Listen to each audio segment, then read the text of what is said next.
It's beautiful. There's a nice friendly crowd around and lots of vendors selling all kinds of food. And I actually still see curb space, so you might get a seat. You will? Front row seat. Yeah, come sit near us. Yeah, it's the best place because, you know, they crest the hill over here on Prospect, and then they come down to the harbor. So Yeah, well, usually we have one of Vincent's trucks here, so the folks have been shying away from this block, but he's not here tonight, so the curb space is open. Vincent's husband here. Oh, yes, I'm not done. Don't get me wrong, he's been working hard for us. He just took his truck well, you know, we're doing to go off and something do something different else. this year. This year we have a camera perched on the roof right in front of us over, I think it's called Tony's Luncheonette. It used to be Village Luncheonette, but now it's Tony's. And they've allowed us to perch on the roof with a camera. So rather than having the truck parked in front of us, a flatbed truck on which we'd put a camera, it's now on the roof. So the truck doesn't need to sit here. And we'll actually get to see something as they come around the bend. It does make it a little easier. But, you know, Vincent's has been wonderful. In fact, they've helped with all of the equipment moving today, and they're going to help us break down later. They come with their big truck and make what is usually 3 hours worth of work only an hour, and we're so grateful to them. You don't have to walk that stuff all the way around the corner. It's heavy, and drag it and put it on the flatbed and drive it around. You're not kidding. It takes a lot of people to put on this production. We have over 30 crew members, all volunteers, who come out, and they've been working here since 1 o'clock this afternoon, and they're all set up in the parking lot of the Christian Science Reading Room. We're sitting right in front of it. And they've been eating, of course, setting up tents and setting up equipment since 1 o'clock this afternoon. Tell me about your new building down there at the bottom of Library Lane. I see. How long have you been in that building now? I see the sign on the front door. Oh, it's probably about 2 years. Really? Yes. It's a great studio. We call it Studio 2, although it's the main studio now.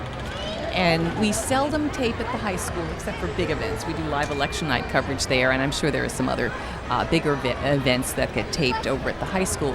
But pretty much we've consolidated taping to the studio that we call Studio 2. It's a dedicated space. It's open from, I believe it's 12 midday until 9 o'clock at night. And it's just fabulous. People like me come and make their shows. I tend to tape in the evening, but people do tape during the day as well. And because it's completely dedicated to LMC-TV, you'll find people there working at the edit studios all day, and of course the studio itself is available for those of us who tape shows. So it's really been great. Parking is very easy. We're right across from the Washingtonville Housing Alliance building. Yes. Actually, when I was first married, I lived in that building. Is that right? It wasn't Housingville Alliance then, but it did migrate into that. I see. Well, anyway, so that studio has worked out very well, and I know LMC continues to seek one location to consolidate all of its administrative space as well as all of the broadcast and edit space together, and they've not yet found that space. Or maybe they found it and can't afford it, but I'm hoping that someday that will happen. Old firehouses are being retrofitted for broadcast studios, you know. Well, we have an empty one across the street. I really don't know what the village's long-range plans for it are. It gets used, police department has used it for some activities, and I had, I think, a scouting event in there one night, so I'm not really sure if that has a long-range plan. I see. I know the village had committed to put it back on the tax rolls someday. Yeah, well, I'm sure if somebody will come along and buy it, though I think under the rules, this probably has to be like a bidding process. I'm sure that's right. But anyway, so LMC, of course, would have a very happy home there, but I don't know that could ever happen. So perhaps one day we'll all be in one place and we'll have all our administrative people and all of our technical crews together in one place. But for now, it's a short hop over to the town center where the administrative offices are. Not easy being a broadcast studio. And you know, LMC is what is the envy of all studios in Westchester. Well, not everybody would agree with that, but a lot of people would. Okay. Well, you've got the space, and you've got dedicated space instead of share space. And wonderful like schools staff. And things like that. That's right. Well, you know, many of our high school graduates who trained at LMC-TV have gone on to careers in broadcast. I don't know if you realize that, but one of the fellows here tonight, Seth Rothman, of course, is a great friend of ours. He used to crew for me when he was in high school. And I always promise my high school students that I will never let them graduate. But I don't know, somehow their parents don't let me get away with that. And they go on to other careers, and many of them in broadcast. And Seth is working for Yes Network, and we get to see him on nights like this when he comes to help us out. I got started with this in the fire department when we used to do the interviews. Every once in a while we'd be on with the mayor and talk about fire department issues in and around the village. So, well, broadcast TV, public access TV is a great asset to any community. It's been described as the Main Street If you want to know what's happening in your community, you watch public access TV. Well, the mayor used to come on with different committee members, and the fire department was one of them. And it used to fascinate me, the call-ins that would happen during the show usually questions weren't about what we were talking about. Oh, well, they wanted to there are very few people who are really willing to do call-ins these days. It's a little precarious. But we never know who's going to stop by. And I'm sure we'll see the mayor of the village of Mamaroneck, who usually is a very willing co-conspirator here. Well, they're also the first part of our parade. They're the first division when they come through. So many of them, after they've been down to the carnival, will have a libation and work their way back up to us. And they all seem in good spirits when they get here. I don't know how much libation they've had, but they do have a long walk, and they are entitled to a drink for sure. Again, they start way up at the Mamaroneck Avenue School. Well, and the have to walk interesting the part whole is length. many of them also have their youngers with them when they come down the street. That's always fun to watch. Yes. It's a I don't lot know of who's fun. more impressed, the youngins or us. I don't know. Well, I think the kids have a great time, actually. There are lots of rules, with regard to firemen's parades. And when I was looking at the rules earlier, I didn't see anything about children accompanying their parents. If we were judging the formal division, fortunately the first division is not a formal division. I see. It's all our dignitaries, but we don't line them up and make them snap to and march like military. So the other units, when they come down in uniform, they're usually lined up very nicely in uniform and marching in line and keeping step, things of that nature. I see. Are we celebrating anything special tonight? Actually, this is our 65th, I have been informed. I started back in 47. And I don't know if that's the math. I'll have to but check I know, the math. Well, I'm exactly sure. I think there were a couple of years for one reason or other we didn't parade, but this is the billed as the 65th Carnival Parade. Exciting. And any particular milestones that we are celebrating? No, we've got all our Commemorations? new houses. The newer pieces of equipment are a year or two in service now. Fireboat has been in service for a season. Always things are being added in the way of equipment and personnel training. And I don't know that we have any major additions that we could spend some time talking about. Okay, well, the parade is always accompanied by a carnival. And Yes. we have a carnival in the park today. Actually, Carnival's kicked off last night. We had a nice lively crowd down there.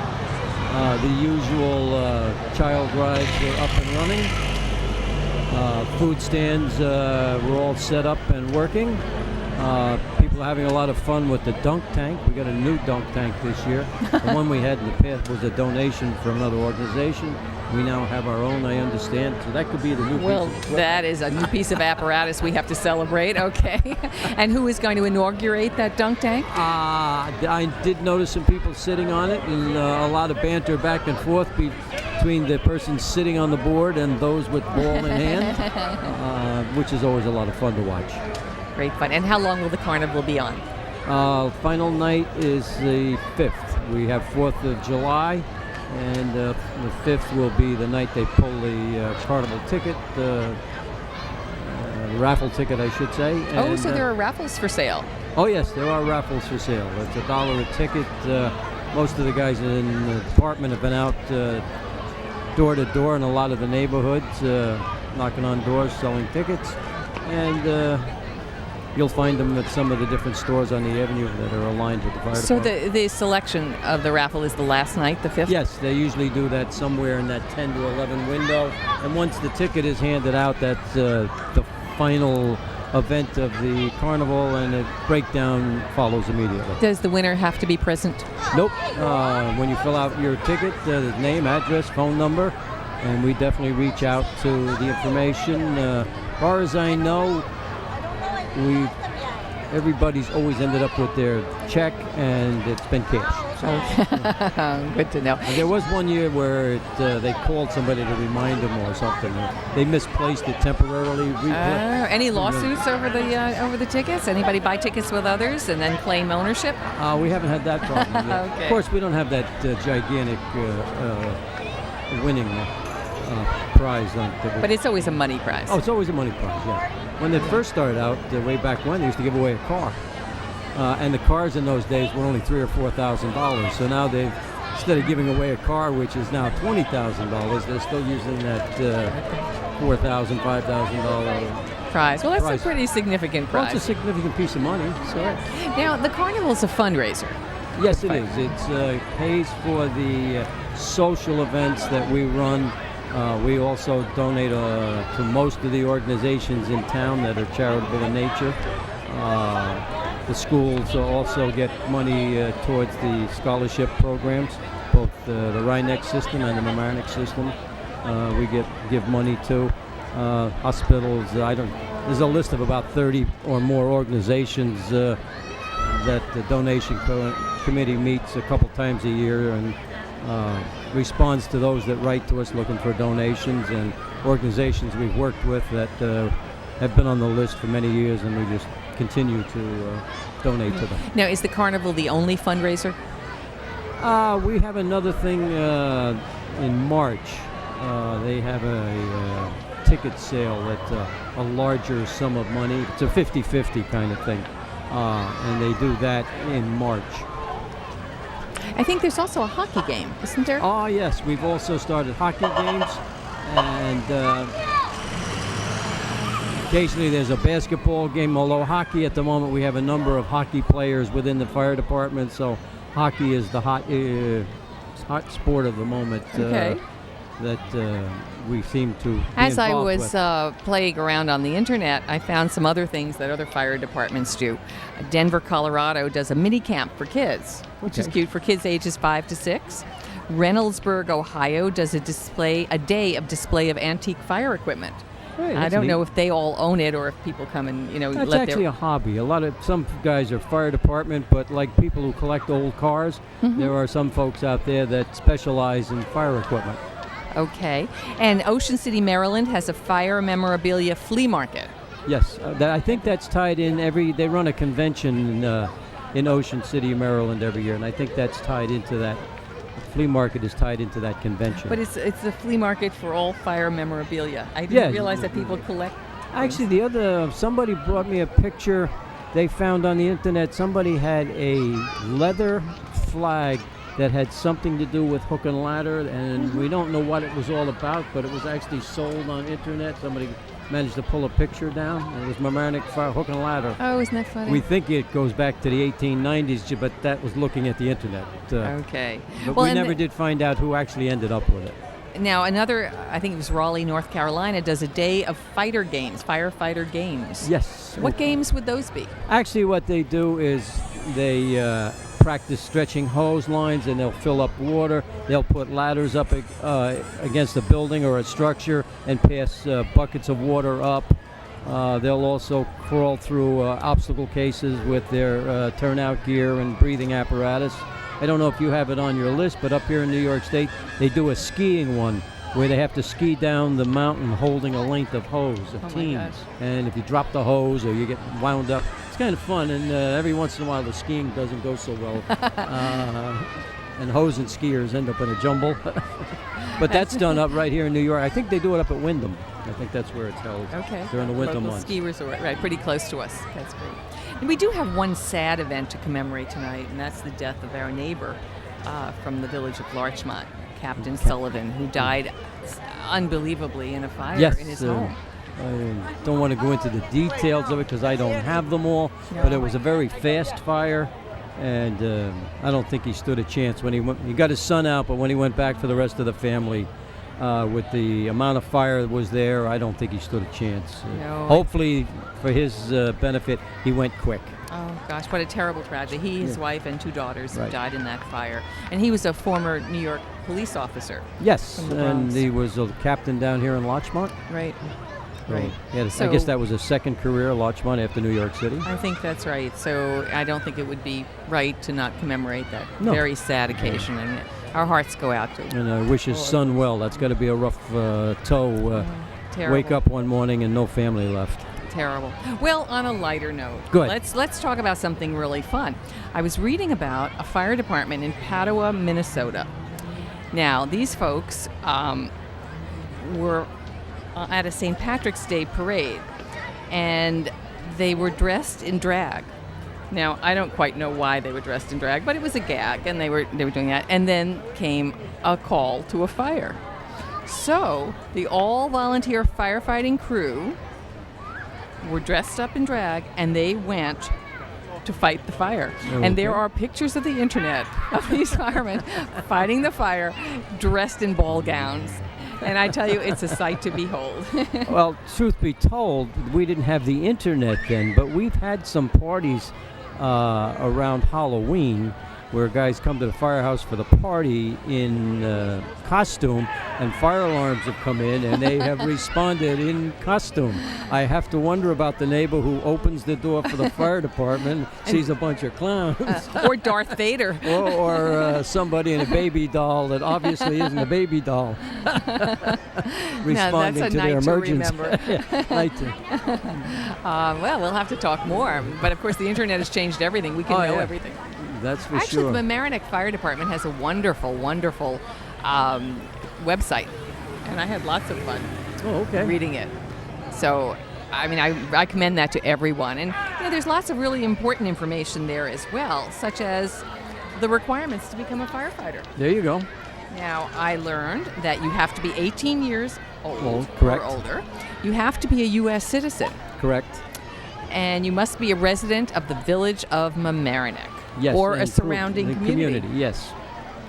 So, Surrounding community means a bordering community. is Their that borders have to actually touch ours, so that when you're responding, you're not passing through a number of communities to get to us. So for us, that would be Larchmont, Harrison, Rye. Right.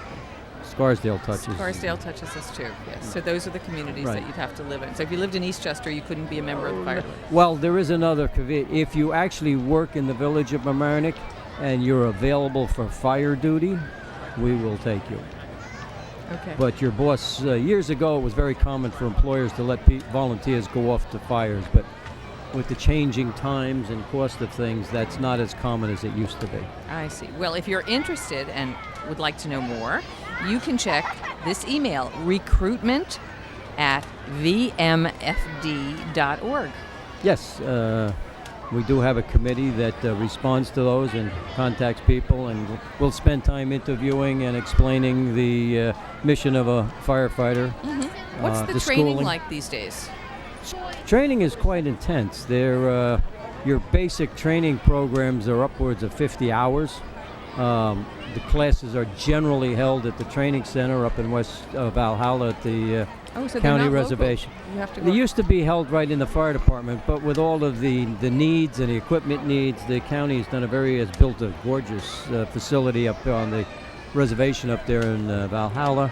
They have actually a live fire pit. They have smoke rooms that they can go into. They have equipment that's assigned to them. When I served as an instructor for a number of years, and we'd always have to reach out to the different departments and get them to send equipment along with their recruits. Now they have a cadre of equipment there and works much better. I see. Are there any courses on the internet that people do? Yes, there are a number of courses out there that you can look up, and if you go underneath the firefighter headings, there's quite a few people who have been trainers that go out and develop programs, and they'll put them up on the internet and work the kinks out of them, and then it becomes a marketable item. They'll actually run seminars, and every couple of times a year there's seminars all around the county here on specialized subjects. Could be a car accident, it could be talking about CO calls, could be an CO, elevator. carbon dioxide. There could be elevator operation for a firefighter. All kinds of subjects will pop up as special Well, what's programs. new in firefighting? What are the biggest concerns these days? The newest thing actually is our responding to these numerous carbon monoxide calls. Since they've mandated that most homes have them in them, please check the batteries. We get an awful lot of calls that are false alarm because the batteries died and we have to come in. The other thing that pops up, and something for apartment dwellers to be aware, could also be household, I shouldn't say just apartment dwellers, but I've discovered that there are many places where people cook in the kitchen, do not open a window, do not have a vent over the stove, get all 4 burners going, and use up the oxygen in the kitchen. Who would have thought? I mean, most stove lights have a vent, have an exhaust. In your private dwellings, yes, Yeah. but many apartment buildings, you don't don't have see that. those vents out there.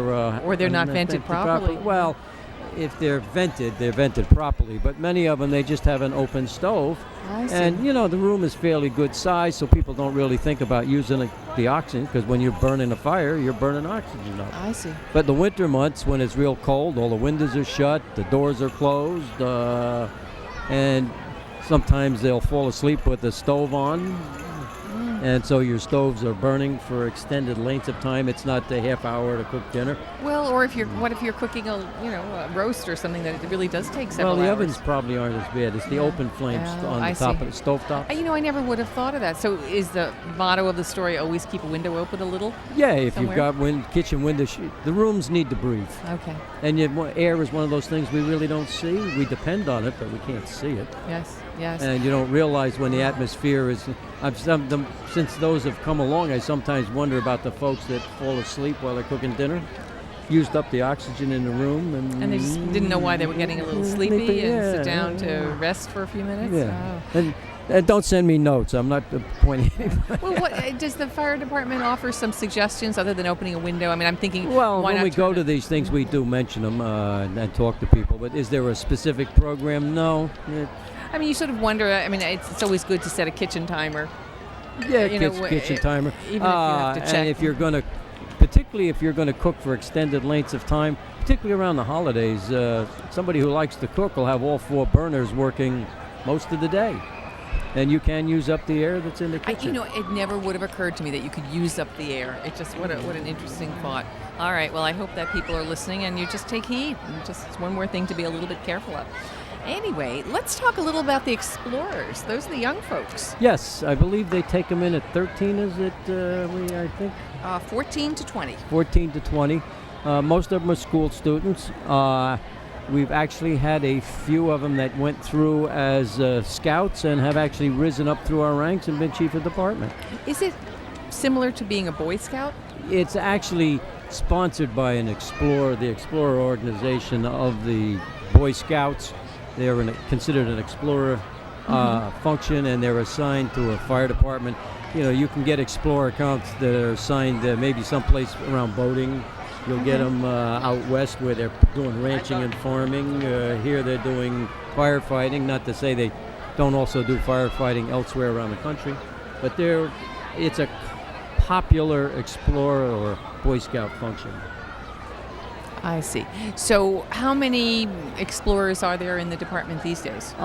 They kind of ebb and flow, usually from about a dozen to 20, and it ebbs and flows as they grow up and get older and move on. And then the recruiting sometimes falls off a little bit for the new ones coming in, but it holds a number like that. Well, and they have 2 or 3 members of the department that act as trainers, supervisors, leaders, if you will, do the planning for the drills and actually teach them. They actually get into turnout gear. They actually get to wear air packs. They're not allowed to enter a fire building. They're not allowed to leave school. Oh, okay. Okay, so they can't wear a beeper or a device that tells them. They all have scanner radios. Oh, I see. Most of them do anyway. That's way so cool. they can monitor what's going on. But they're allowed to do pick at the end of a fire if we need help packing hose, packing equipment. They're allowed to do that. They're just not going into fire buildings or participating in what you call the opening minutes, if you will. Okay. But they meet about once a week? Yeah, once a week. Okay, so twice it's a not month, an something like overwhelming that. commitment. No. Because these kids are very scheduled these days. But they also have a couple of outings. They do pretty good. They've been off to a couple of different places. They have sleepovers. Once a year, they usually or so run a car wash up by Halsted Manor on Halsted Avenue. They'll run a car wash up there. Things of that nature. So they're busy. Good activity for kids. And it's both boys and girls. Oh, is that right? Yes. Was it always girls as well? Quite a while. Okay. John Barney, Sure. daughter, is Okay. now a leader there, but she was a scout. Great. Oh, so that's very nice. So the girls can do it too. Very nice. And if someone's interesting, they would contact the same. Yeah, they can go on the site here or go through our site. So they can go through the regular Village of Mamaroneck website or the fire department's Actually, website. I'd have to check the fire department site. I'm sure Okay. we have a contact there. Okay, so it's recruitment at vmfd.org. Right. That email would work as well. So I didn't notice the other evening, but for many years we've had one of the tents right at the entrance to the carnival with some people doing recruiting. So there's probably some information down there if you happen to be on the carnival grounds. Are the explorers going to be marching? Are they permitted? Usually, they're usually busy tonight, but we may have a contingent, but we will see them from other departments. That is another function as they go off the parades with us. Okay. Well, that's a fun thing In fact, to do. that is one. We did now have a bus. And we have a 15-passenger bus that was donated to us. It's painted white and red, and they use that to transport when they go to these events. So the kids get to go to parades. How many parades does our department go to? Probably 4 or 5 across the season, maybe one a month from June to September. Okay. September, there's usually the county convention parade in one of the communities. We may have something coming. I can hear sirens in the background. I'm starting to hear some sirens. So maybe which is usually that motorcycle contingent that leads off. Okay, right. We're waiting to see. Who are we going to see first this year? Well, they got the Mamaroneck Village Police Motorcycle Unit, Harrison and Red Knight, and they usually all ride together as a unit. So they're probably the noise that we're here coming at us. Okay.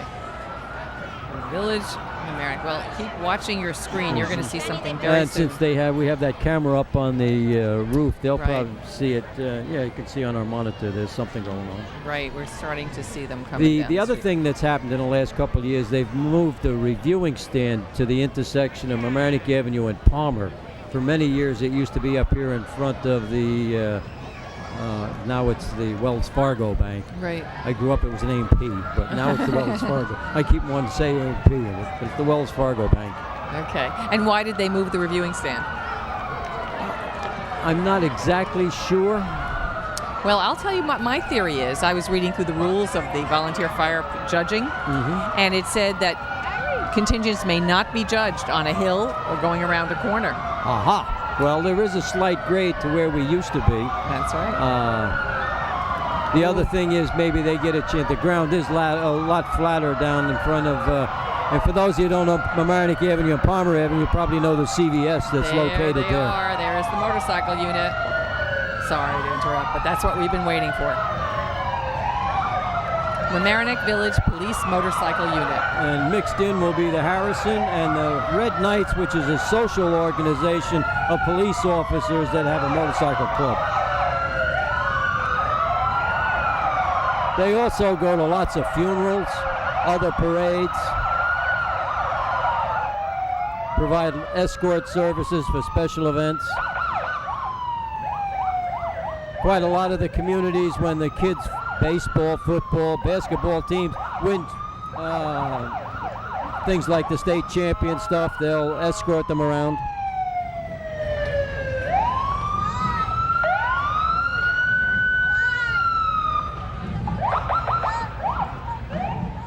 Well, that's great camera work from our own Kevin Duarte, who is on the roof. That's a great view. It is a great view.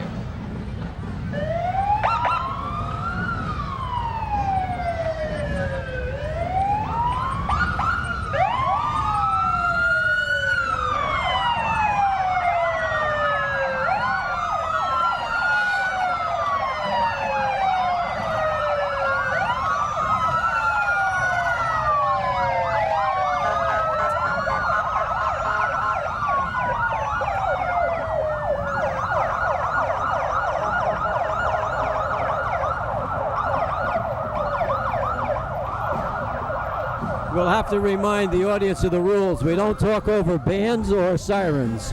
And definitely not over bagpipes. Okay, I do like this view, though, on our monitor. Oh, this is the New York City Police Department Band.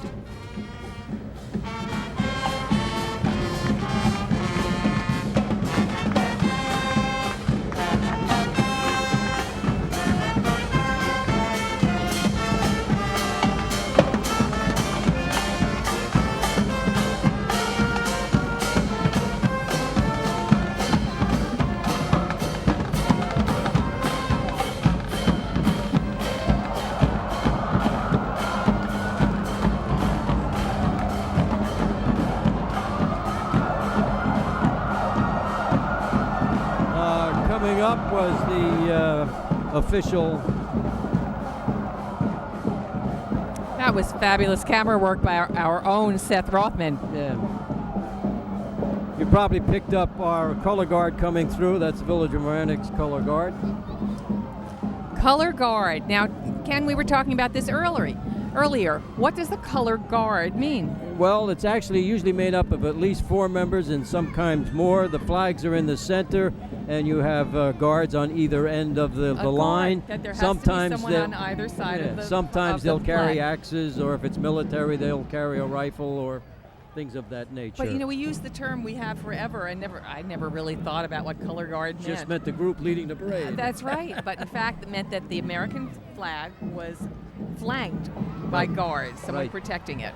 And it's also, the flag has to be on one side, and the other side is the operational flag. So everything has rules and regulations. Okay, well, in that color guard, we saw ex-captain Arthur Skip Donahue, ex-captain William Fraser, firefighter Victor Malinowski, and firefighter David That's Malinowski. father and son. Yes, I would have thought so, yes. Right, they came by rather quickly. Now, the Grand Marshal this year. Charles Reeling was the chief at... Is this the chief coming down right now? No, that's his aide. I don't know where he is. That's his aide. That's Roger Gutierrez, member of the Mamaro Fire Company.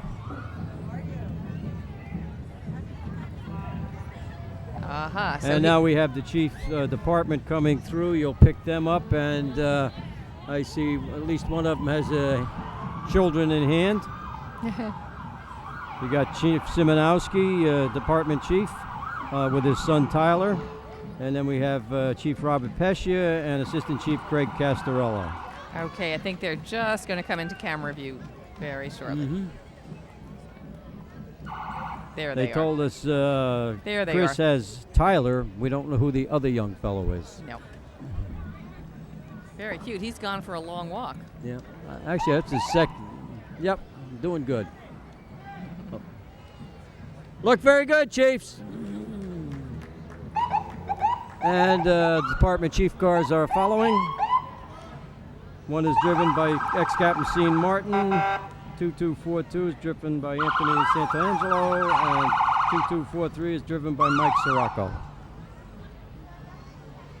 Okay. Years ago, we used to actually have what they called Chiefs cars, but with the advent of the SUV, these vehicles are much better to work out of. So they've gone to the SUV style for the Chiefs. Now, these are our friends from Larchmont Yes. in a very chic little convertible. We have some of the ladies' auxiliary, and I believe that's the priest from St. Vito's that's riding shotgun, I do believe. Pretty soon we're going to see the Explorer Post that we were talking about. Explorer Post 444 will be coming down very shortly.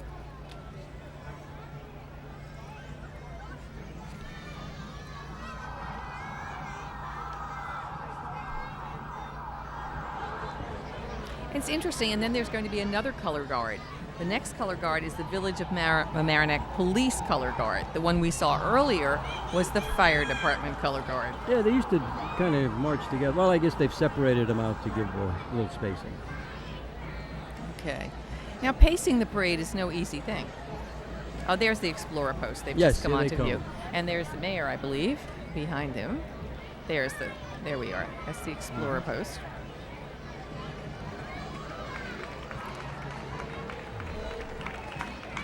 Hey, to cheers from the crowd. Now, Yes. I see these gals are not in uniform. Yeah, I'm not quite sure how they fit in, but they may have other duties, so the I see. uniform didn't work for what they're doing. Okay, because it was very clear that to be judged, you had to be in uniform. Yeah, well, they may just be walking with. I see. When they were being judged, they probably stepped aside. And there's the mayor. All right, here comes our Rosenberg, political contingent. and deputy mayor. Yeah, Lou Mr. Santoro. Santoro right next to him. Mm-hmm. And there's trustee Tony Ryan and John Hofstetter. Looking by, and Sid Albert, and there's Reverend Marv Hank.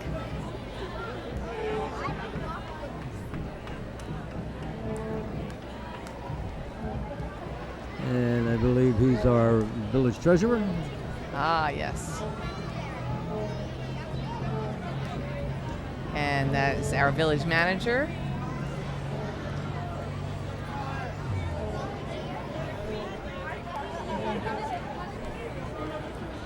That was Town Justice, Henry Okay. Brescia. Coming along, here is Ernie Odierna and George Latimer and Judy Myers, county legislator, town councilman, and state assemblyman.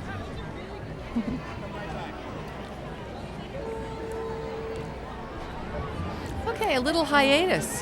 There you go. Pacing the parade is not an easy thing. No, it isn't. And at some point down there, they actually have to stop them so they can let some traffic through on the Boston Post Road. Otherwise, they'll lined up all the way to Rye.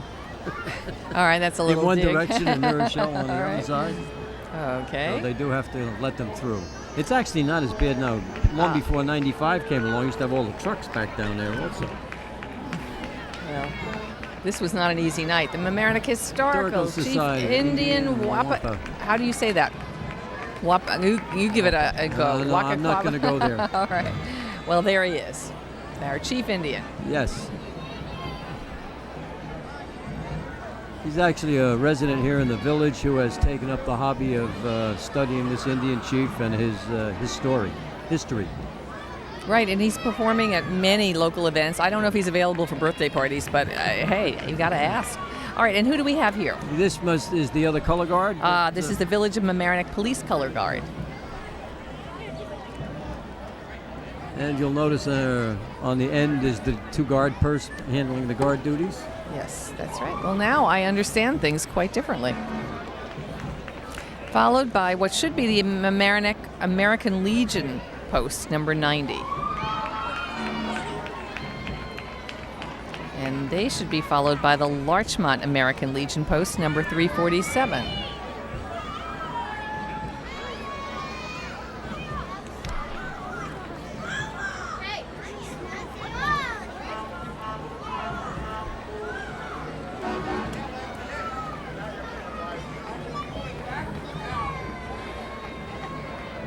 Now, not everybody is being judged, right? It's just the fire departments that are being. Actually, they have trophies for a number of items. Color guards is probably one of them that does get a trophy.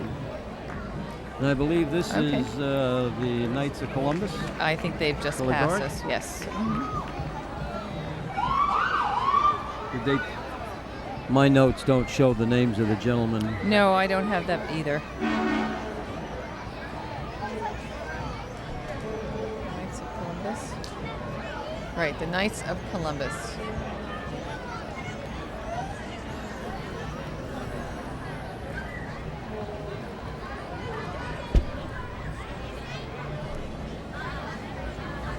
Now, it's interesting that color guard doesn't have protection on either side. Yeah, it's just I leading guess with there the are flag. lots of, So there are all kinds of rules. We need to learn more.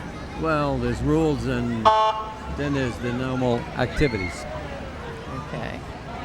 This is the EMS unit, and they now have some bicyclers for some of the park events and things like that. Okay. EMS on bicycles. EMS on bicycles. That's a new one for me. I know that we've had bicycle cops on the Police street. time, but when they have, like the carnival, and then they got to get across the fields, and Makes you get sense. those large crowd events, it makes their life much easier makes sense. well, they'll get to you quicker in some cases if they can get through the crowd. I see.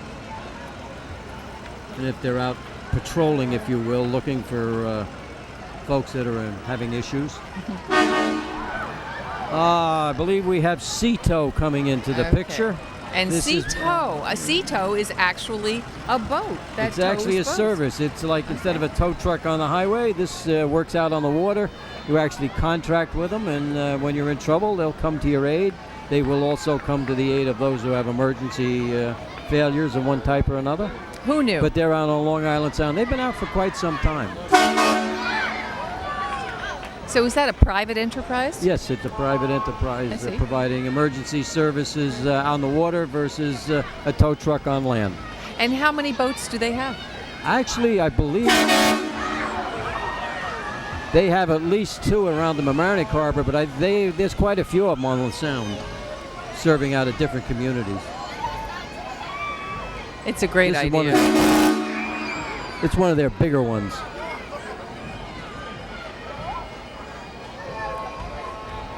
Well, a little bit of a hiatus, but I hear the Okay. bagpipes.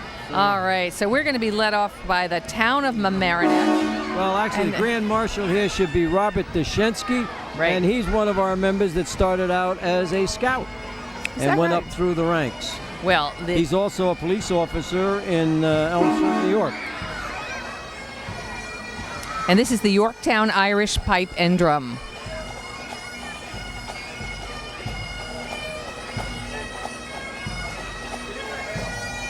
And his aide is Lieutenant Ryan Reed.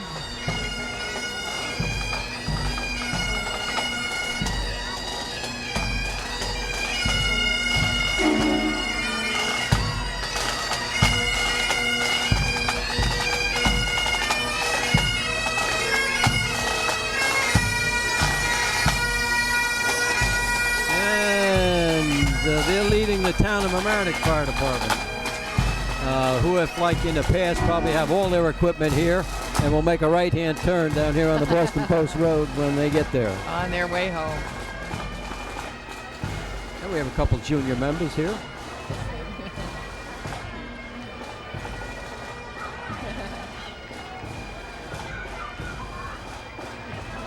Now they probably get the award for traveling the least distance.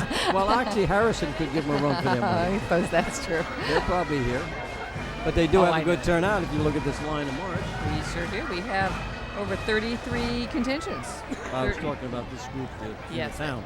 Well, the town always brings a big contingent because they really can go home and have dinner now. There you go. After they have a hot dog and a libation at Harbor Island. Why would anybody go home and have dinner when you're on Mamaroneck There Avenue? you go. There's enough restaurants now here now. Oh my gosh, that's for I sure. noticed they have a pretty good crowd on the second floor at Molly's across the street there. Yes, that's true. That's true. Very good viewing seats. I'm Yeah. sure those folks have paid a lot for those. And that's funny. I don't see people on the roofs otherwise. I guess that probably would be prohibited.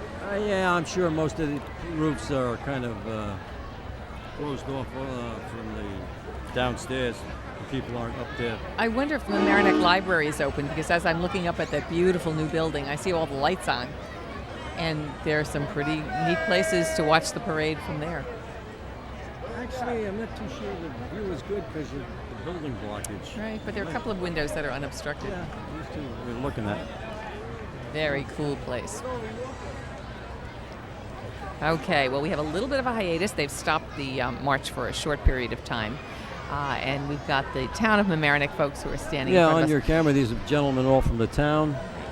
So they're our neighbors right here in the... You know, it's such a beautiful night. I don't feel badly for everybody dressed in the beautiful dress uniforms. Yeah, this is not a hot, sticky one. No, sometimes you really do feel badly I when think it's they just terribly got the note. I hear the band. Yeah, they're starting.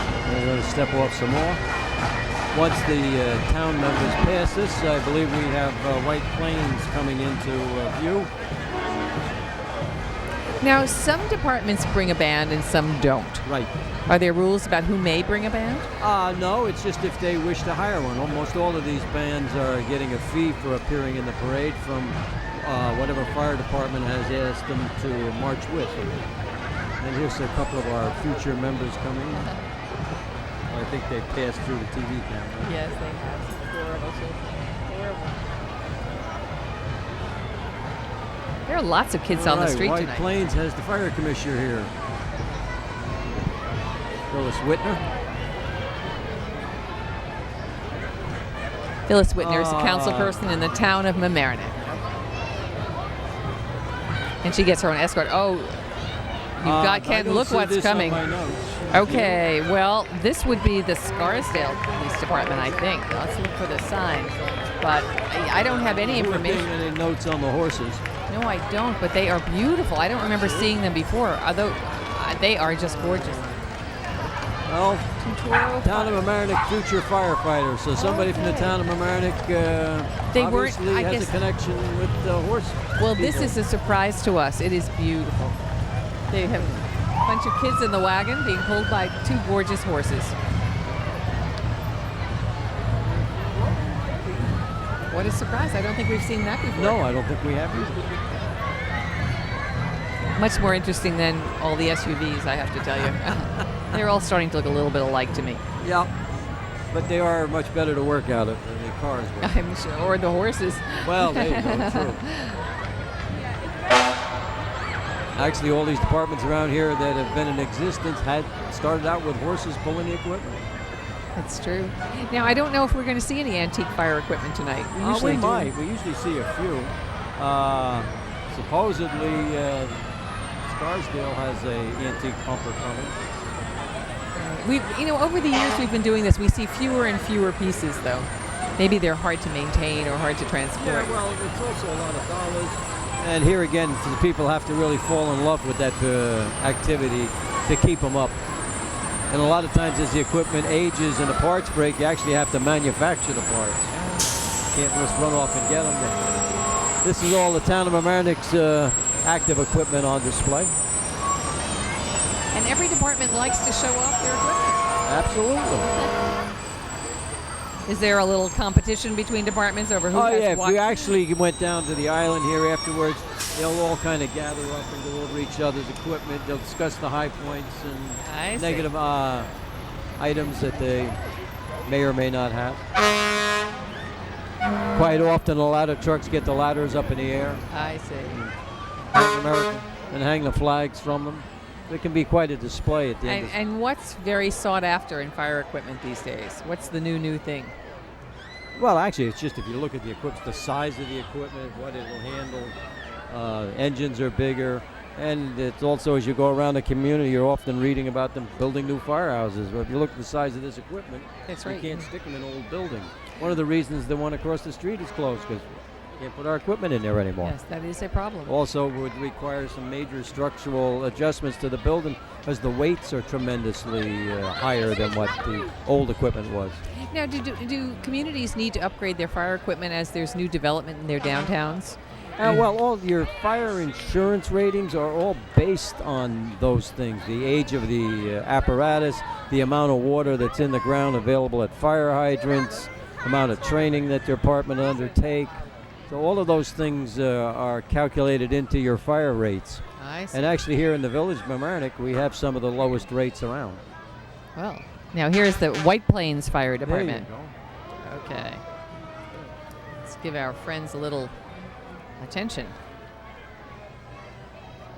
Well, I have a sheet on them, but they haven't indicated exactly who they have brought along. Now, there are all kinds of rules about how many people may be riding in a truck. Yes, you used to just climb on and hang on. Now everybody has to be seated, belted. So all of those things affect the amount of personnel you can transport. And I see the mayor has arrived here.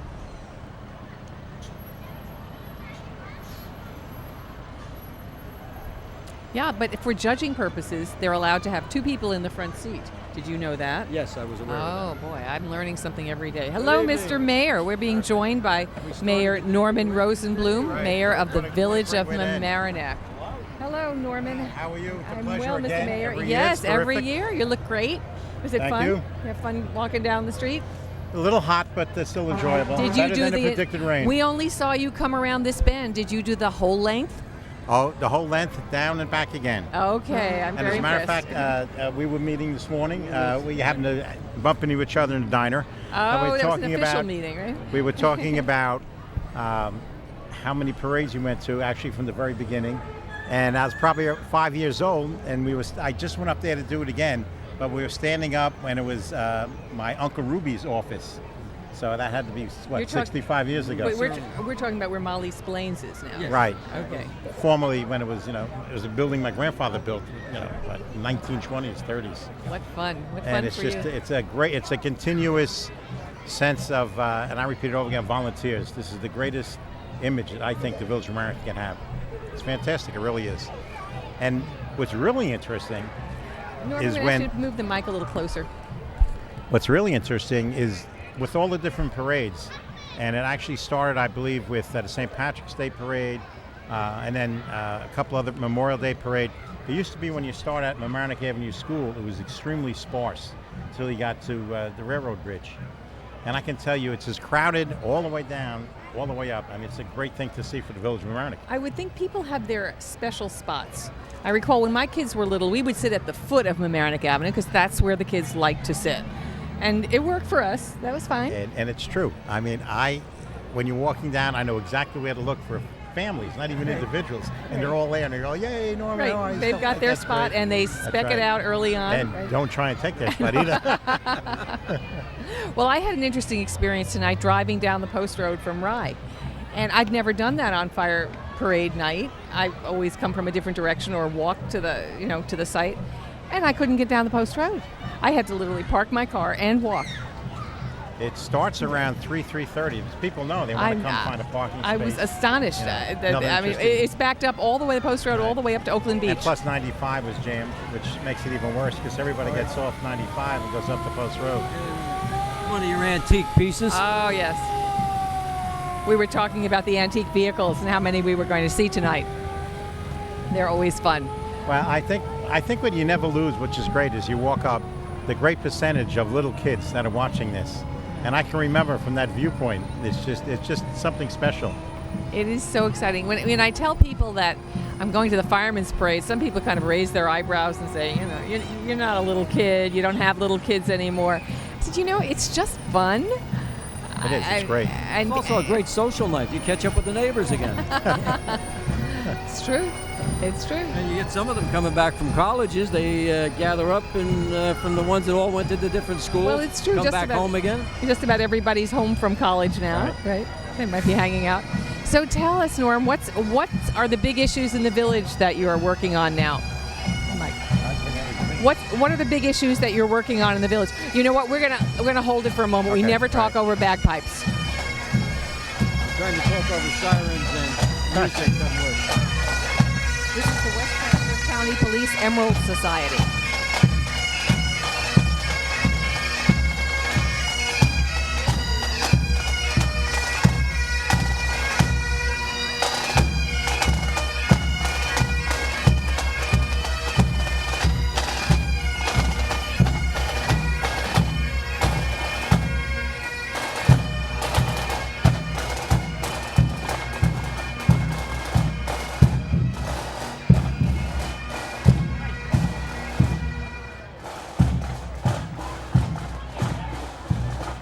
Chris. I believe we have the Elmsford Fire Department coming into view, I believe is where we are. Led by Peter DeLuca. Chief Peter DeLuca.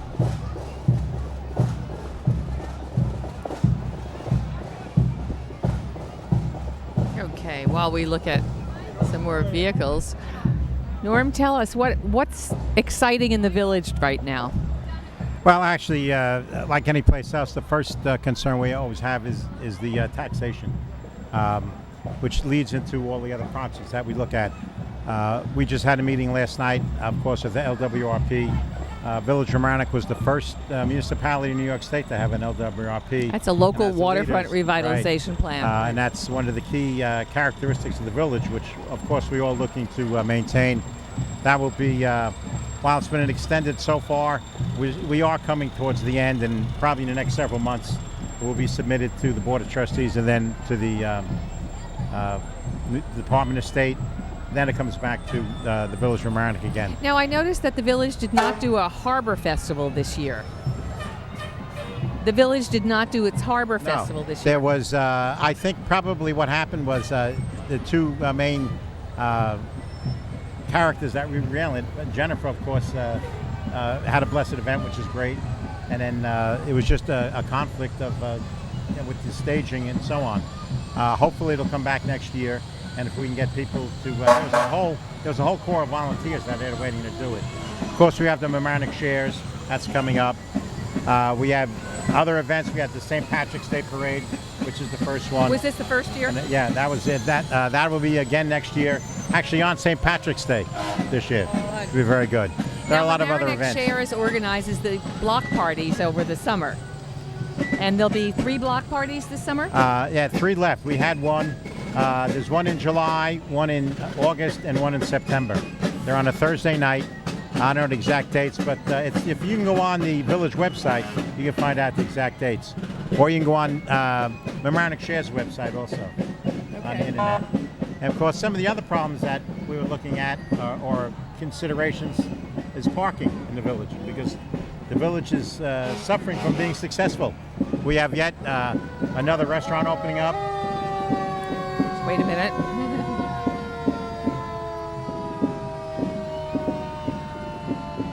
These are our friends from Eastchester letting us know that they are here. Thank you. They're not working that hard at it, though. They could do it better. You don't have to encourage them. That's what the See, kids they like. heard you.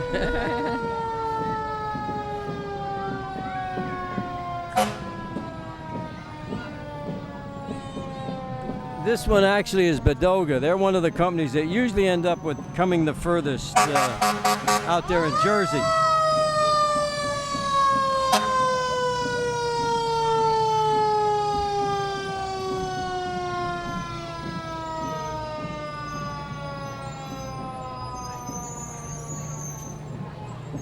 They must own all the furthest traveling trophies that Mamaroneck gives out. They have a little competition, but I think that they usually win. All right. Well, we were talking about Mamaroneck shares and the parties that are going on, and you were telling us a new restaurant is opening on the street. Yes, it's the Smash restaurant is opening up on the building at the corner, the beautiful glass building. Okay. There's also a yogurt store that's opening up there, a specialty yogurt store. Applebee's, that was empty for 2-3 months, is now going to have a fish and steak restaurant opening up in the near future, where Barnacle used to be, and that restaurant is going to be opening up again from some local people. Larchmont came in. There are very few stores that will stay empty in the village of But it's Mamaroneck. amazing. I mean, Mamaroneck eats, that's for sure. They share, but Right. we eat. Right. But at the same time, like I said before, when you're that successful, you start to suffer from your success. And the problem that I get from the mayor's office is people say, I love Mamaroneck, it's a great place to come. But I drive around for 40 minutes and I leave. So again, it's something Trying to we've been find talking something about to after the election. We need parking seriously in this village. I believe for the very viability and the future of the village for the next 20, 30 years. Do people that is being park studied. in the harbor at night? Can they park in the harbor? No, and then actually walk the up? harbor is closed at night after dark, 10 o'clock.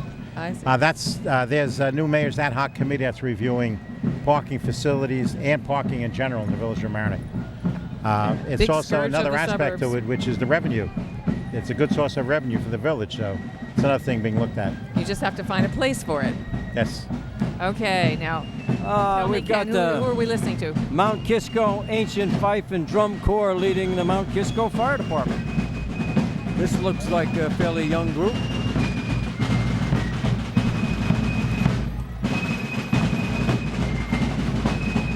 Young lady there, I wonder how old she is.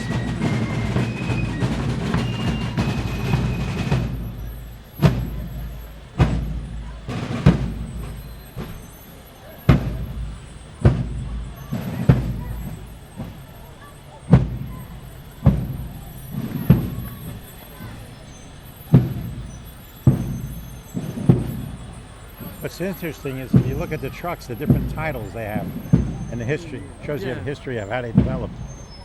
Well, there's also different types of organizations, mutuals, the way they came by their original funding and things like. Not all of them are direct tax dollars, like in the village of Mamaroneck. Some of them are fire districts or fire areas that they provide funding to. And this is, I believe, yellow. I think this is the Kent contingent. This department's not terribly old as fire departments go. They're up there just above Carmel. They have a fairly new building. I happened to be by it some while back. My goodness, look at this truck. Yeah, well, a lot of woodland. You've got to get off on some of those dirt roads and stuff up that way. That's right. I guess you're right. And the tanker, since they don't have fire hydrants, so you bring it with you or you don't have it. I see. Well, who knew? But it looked like one of the kids' monster It's all trucks. Milk, of course.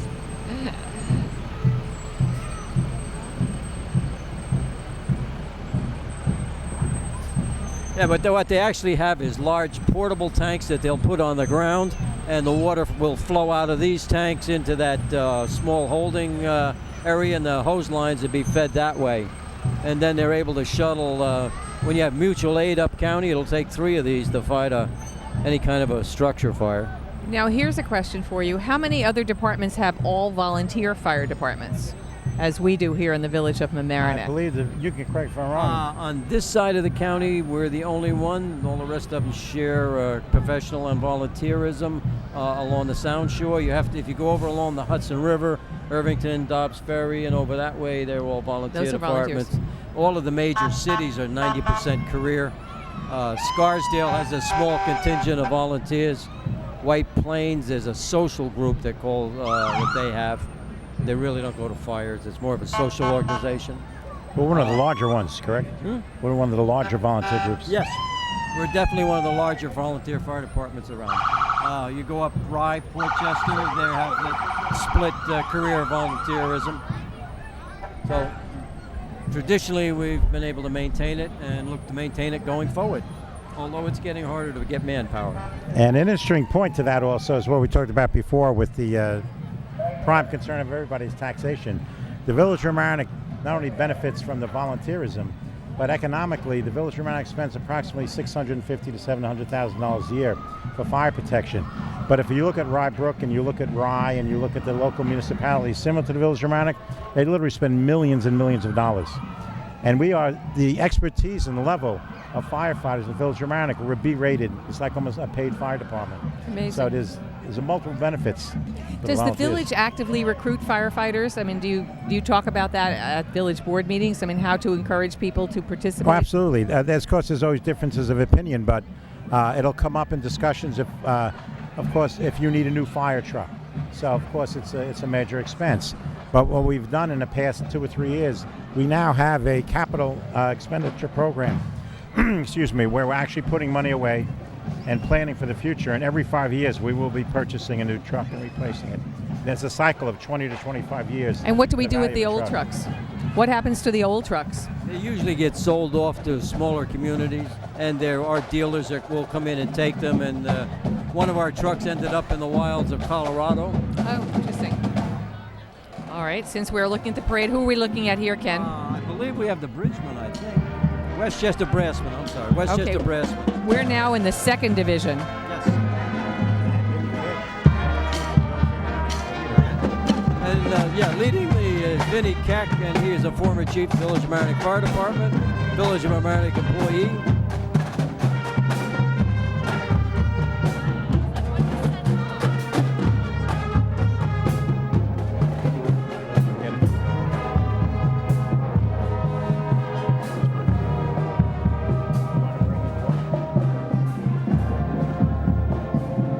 And I believe they're leading the Ardsley Fire Department, I believe. And Ardsley's the section where you've been listening to about that bridge they have that goes to Dobbs Ferry over the thruway that's been having lots of structural problems. Difficulties, yes. Could affect firefighting problematically also. I see there's another guest waiting, so I'm going to say goodbye. And I like to thank you both for every year. I mean, you're a key thing, and I love watching it over and over again. Thank you so much. Thank you very much. Thank you for stopping by. Enjoy the rest of the evening.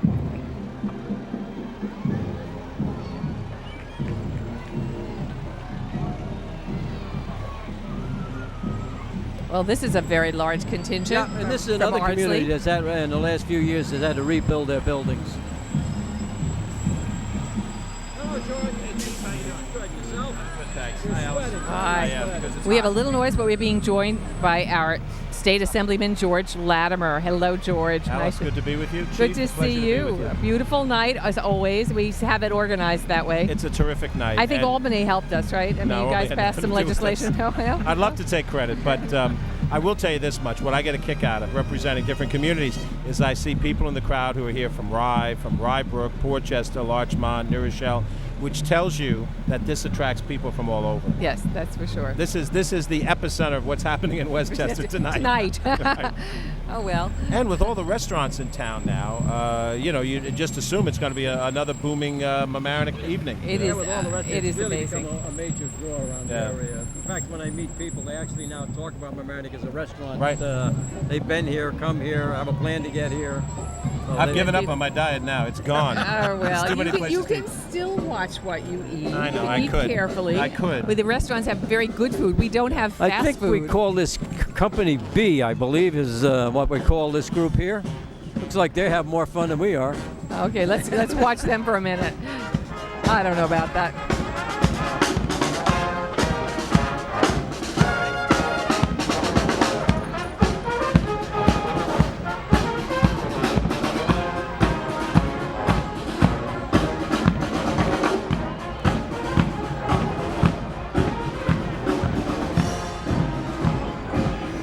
Now, this street has come alive so many times with the Mamaroneck Shares evenings that block off the street. This parade and event was a Memorial Day parade. It's really phenomenal how well this street adapts to having crowds and parades like no other. St. Patrick's Day parade this year for the first time. First time, right? That's the beginning of a good tradition. Right.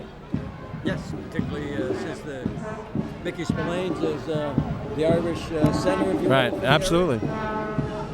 Now, the people who've lived here a long time remember all the old stores that used to be in the place of the current stores. So when you talk to somebody about the Serlin building, Oh yes. you have to have been around a while to know that it's It's Molly's Molly's Spillane's. Spillane's. That one. Did you? Where Little Well, Kitchen is? Yeah, top floor. Well, tell us which building you're pointing at, Ken, because Little people. kitchen. The top little floor. kitchen. I think you've lived all over this village. Well, I have, but in 1947, my folks moved in there for the winter, and 30 years later, we moved my mother out. It's like that Johnny Cash song, I've been everywhere, man. Everywhere around this village. You know, that's Well, also the story of Mamaroneck, as you guys know. It's a city, it's a community of neighborhoods. Yes. Harbor Heights, Shore Acres, Heathcote Hill, they're wonderful neighborhoods. It is neighborhoods, and they denote slightly different characters, but I think it's a community that works pretty well together by and large. There's no question. It's- And you know, you see that when you're in larger communities where people live in one section of a community, I won't name a name, but they don't know the people in the other section. Yes, yeah. Here, you have a mixing, and whatever the differences are in religion, political affiliation, age, they still mix here on this street. I think that's right. More so, certainly, and it certainly has served my kids well. I'll tell you, I've gone off to college in different places and didn't realize how important diversity was. Supplies came for all of the estates that. A lot of this was large estates, Right. and they came to Mamaroneck Avenue for their supplies, and the merchants were here, and it's maintained that presence, if you will. As you move around your district, George, and you see a lot of different communities, what are the stresses that people are talking about these days? Well, you certainly have the flooding problem, which Yeah. Mamaroneck has, Rice City has, a number of communities, not all of them, but a number of them have. And the development upstream and the problems that we have with erosion and so forth is a major issue that's around. I also think just the general concern over the cost of living, which includes taxes, but includes other things as well, that it's a wonderful place to live in, but if you don't have a, fabulous career, it's hard to afford to live in these places. And the older we get, as our incomes become more fixed, that becomes a common stress amongst all of us.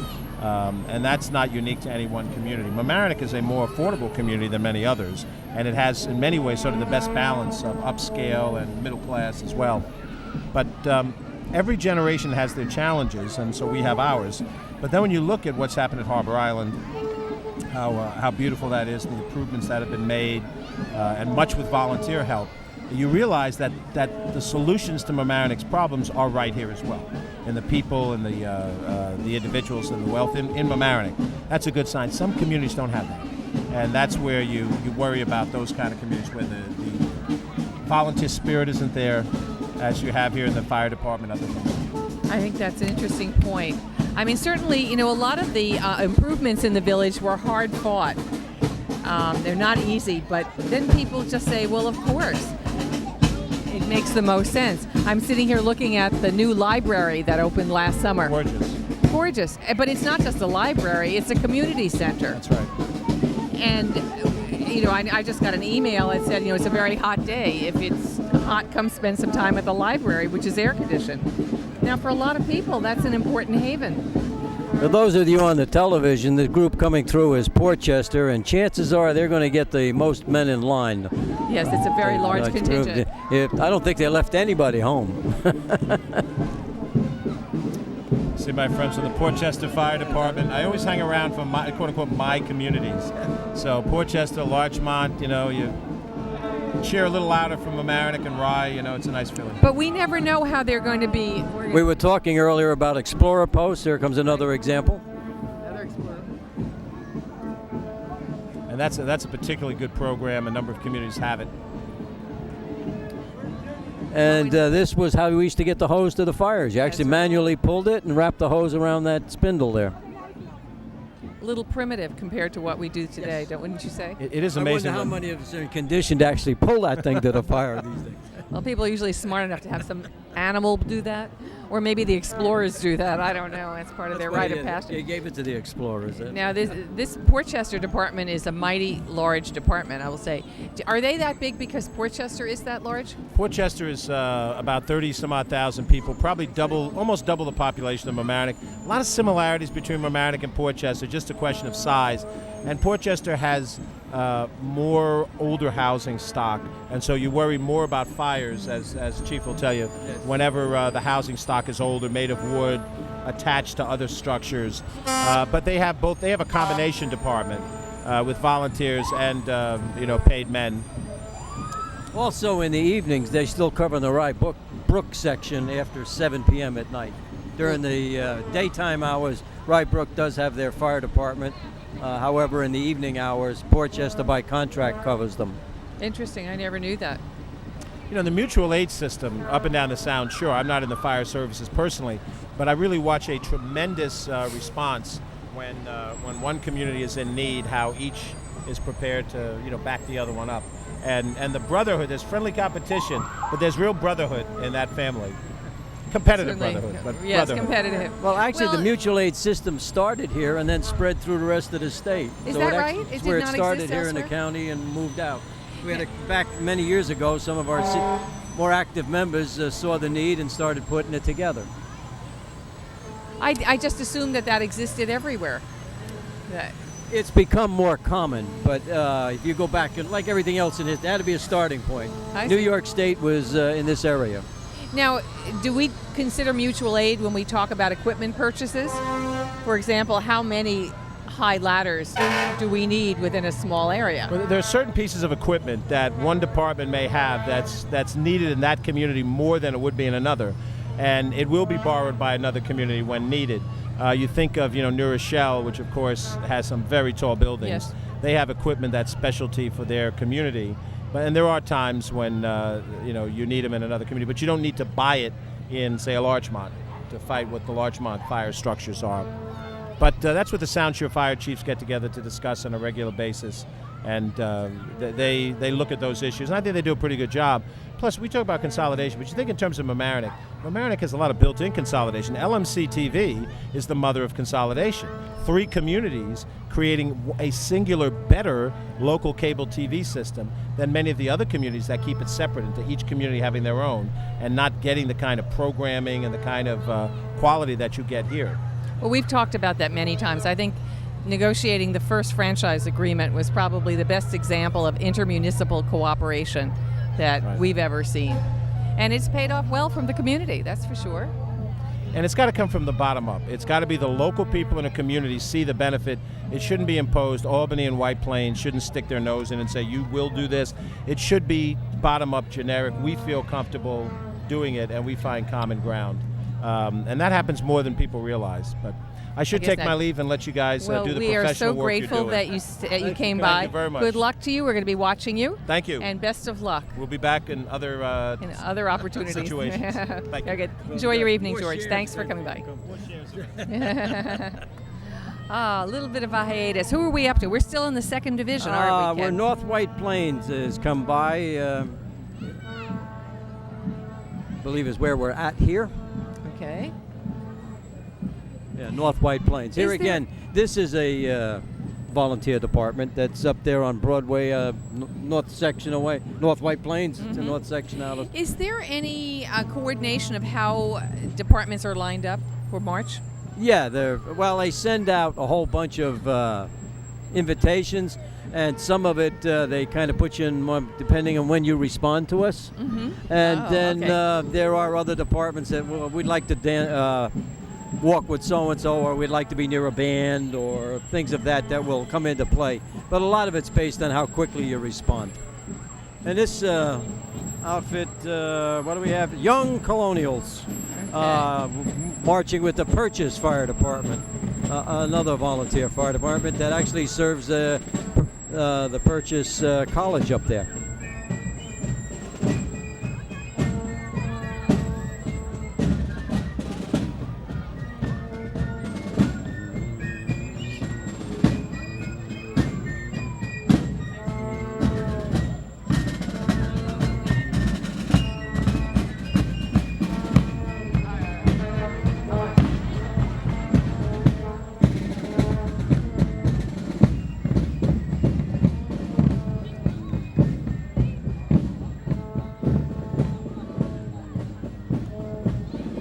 This is always the most exciting part of the evening as it's starting to get dark and the lights become much more apparent. Stands out a little better. Right. And here comes another old-timer up here. You know, just one year I would like to be seated before the reviewing stand, because when we see the marchers come down here, they're kind of relaxed. Yeah, they've passed the reviewing stand. Right. They've been judged already. Now, interesting, as I was reading about the rules for judging, hose beds on all apparatus must be exposed so the judges can determine cleanliness and neatness of the hose pack. Well, a lot of departments would cover them with canvas tarps, keep the weather out and such things, but doesn't allow the judging to see whether they're neatly folded or just kind of haphazardly placed in there. I've been to parades where they actually go under the trucks with white gloves to see how clean they are. You know, one of those things. Here's another thing you're getting. It's called a rescue unit with a large piece of hydraulic and equipment that are behind those shuttered doors. When they go to car accidents and all kinds of events like that, where you need the hydraulic equipment to quickly get things apart and rescue people. Right. I mean, I don't think most people think of the fire department that way, but they're the folks who operate the jaws of life. Correct. They have those. And there's a piece of equipment that came out of auto racing. It was designed to get the drivers out of the racing cars quickly, and the fire service said, we can Good do idea. that. A good idea. Let's get involved with that.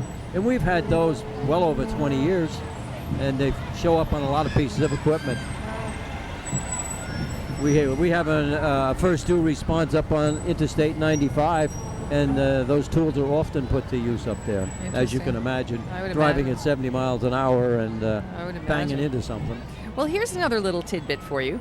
The parade shall be judged based on appearance of marchers and apparatus from the standpoint of cleanliness, neatness, orderliness, and sobriety.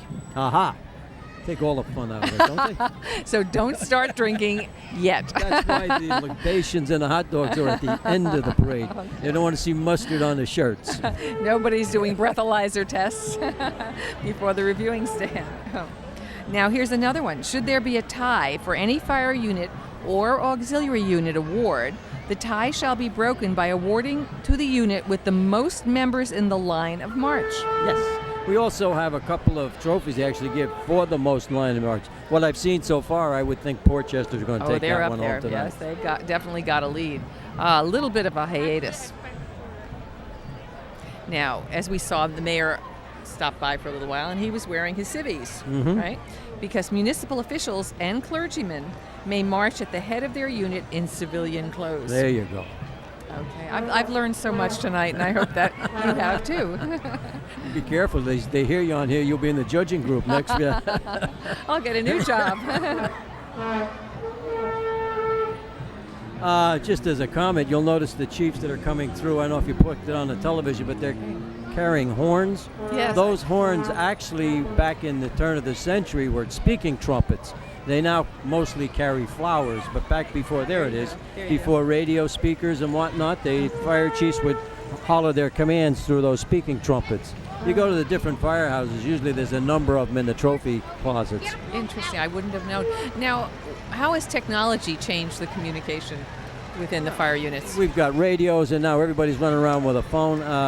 We have a beeper system here. In Westchester County sets off these beepers we carry on our hips, but I also get the calls on my cell phone. So actually I've got 2 units that are announcing to me which is distracting at work, I will admit. Yeah. But you could turn that off. No. Okay. No. Just a suggestion. You're complaining about it. But well, the beeper I don't take with me, but the phone does go off, and I have a different ringtone on the fire calls versus the phone calls. So, but it's nice to stay up with it. And sometimes when I'll see something, I'll go direct to the firehouse to see what the report says. Interesting. But I would imagine smartphones have revolutionized texting and has revolutionized because even on the fire communication. ground, even if you watch a lot of the career departments and whatnot, when they're on the news and whatnot, you'll see that the fire chief is on a phone, and quite often he's talking to a command center or other units, because radio traffic sometimes can get very active. The across-the-air radios, that walkie-talkies, if everybody tries to use them at once, Right, they're useless, right? Yeah, they're useless. So Yeah. here again, if you need a particular person, you can call them on the phone. That doesn't work well for the guys that are actually in the building. No, I wouldn't because think. they're in full turnout gear. They're not likely going to get to that phone. I see. However, those that are outside need support, and sometimes they really don't want to talk out across an open airway, so they'll make the phone calls.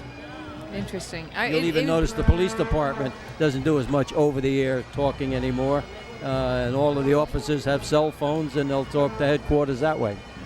I see. It'd be interesting to study how technology has changed. It's more instant. departments. You know, Yeah. Dick Tracy, everybody used to kid about, we don't have it on your wrist. Well, you could, but the portable cell phone is the Dick Tracy thing. Well, they talk about computers that will be on your wrist instead of a watch band. It'll Yeah, be, well, as we keep making things smaller and whatnot. Although we used to have those calculator things, and I had one of them once, and my fingers were always too fat to make it function. Well, I saw in today's paper that Google was trying out its glasses, special set of glasses where your computer will be contained in your glasses. Amazing. Another bagpipe. I believe we're up to Dobbs Ferry, and this should be the Westchester District Pipe and Drum. And here Okay. again, we observe the silent rule.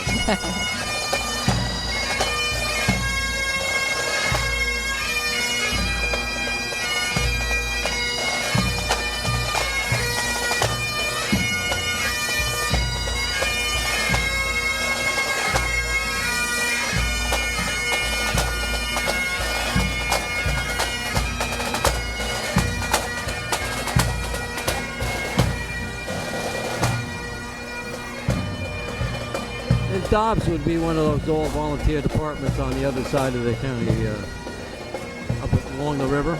Now, that's a small community. Yeah, Dobbs is small, Irvington is a small community, but they have the same needs as all the others. And here again, you've got Sleepy Hollow and Terrytown over there. Sure. And they're growing. And Now- with all the new building that's going along the river. Sure. Now, they're on a very hilly part of the county. How does that affect firefighting? Well, basically what happens is you have water towers at the high points, that water comes back down through the system. And when they're pumping down along the river, they can push water up the hill. So it's one of those things you adapt to the topography of the community you're working in. But it probably presents some good challenges. Oh yeah, definitely Okay. can. Now, who are we looking at ready to we march must off? be up to the Tappan Zee Bridgeman, probably? where are we? I think it must be the beginning of the 3rd Division. Yeah, it looks like we're at the beginning of the 3rd Division. That's past Chief Kevin Dellner leading, and his assistant is Brian Dellner, his son. There you go, father and son team.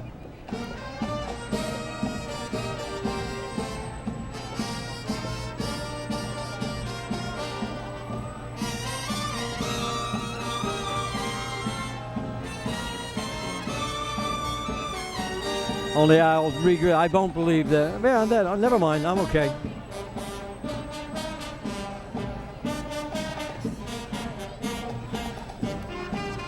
We saw this group before. I think you're right. They must have done a little double take. Yeah, they got 2 commissions tonight.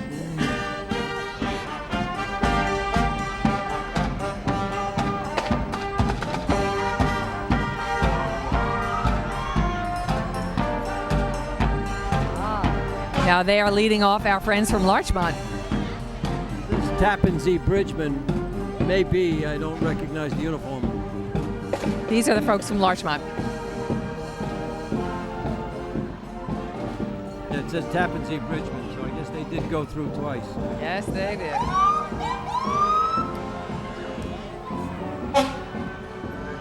Larchmont's the ones you mentioned a couple of years back, the Eastern March, with the helmets that had the flame on top. With the flame on top. We don't see many of those anymore. Well, I think most of them are worn out, and parts probably weren't available and such things. Well, I think it presents some interesting firefighting problems. If a fire That was only for parade, memorial, and services. That didn't go to the fire. Oh, I thought maybe it provided light in the olden days. You wore those into the hayfields. Right? Not a good idea.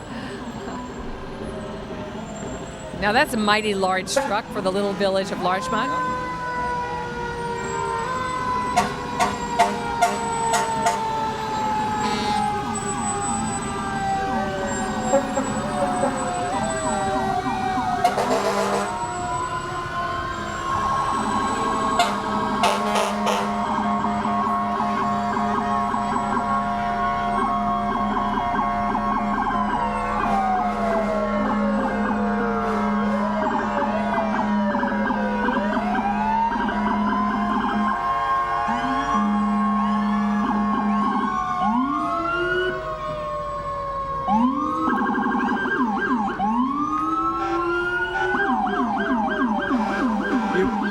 You wanted to know about the changes?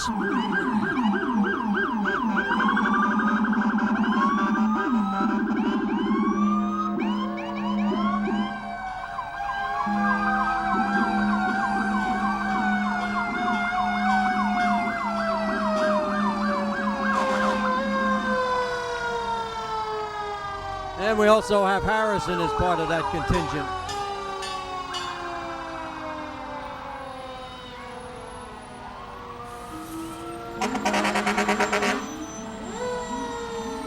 Harrison and Mamaroneck do a lot of mutual aid work together.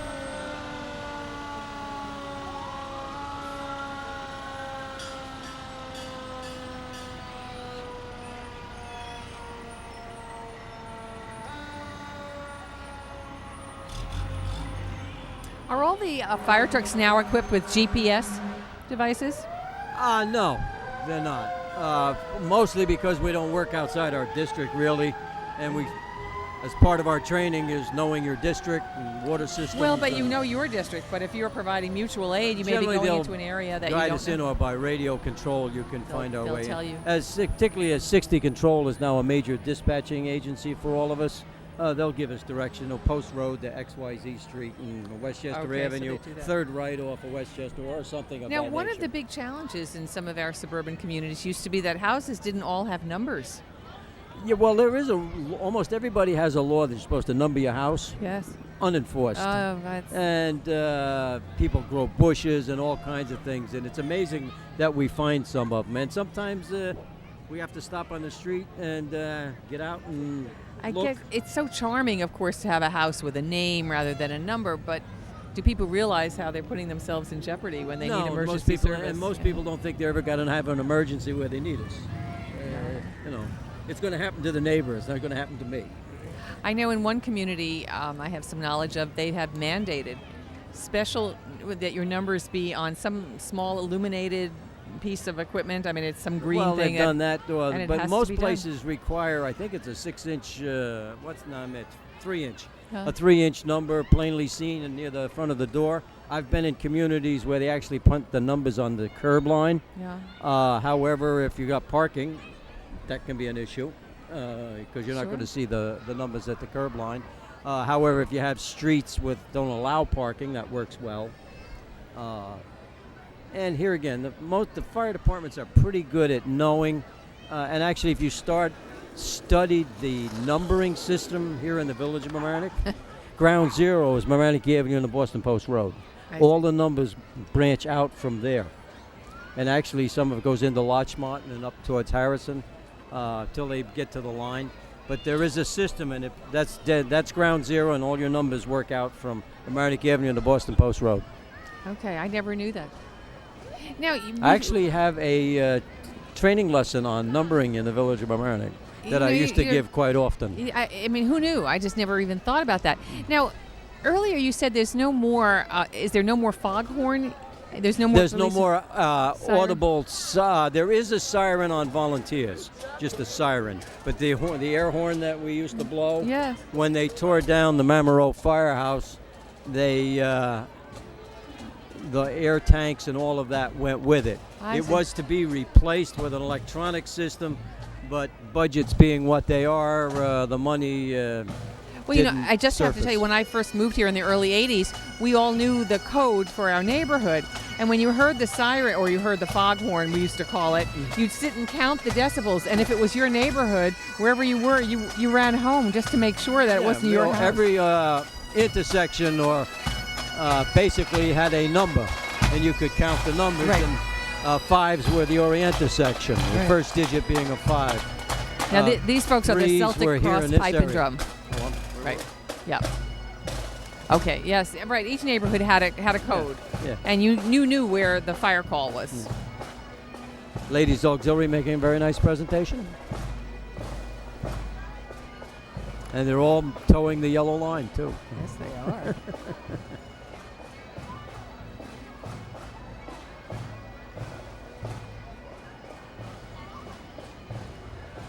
I don't know how a black Chiefs car got in the act. That's how right. did we get a black Chiefs car? Darien. Darien friends, right?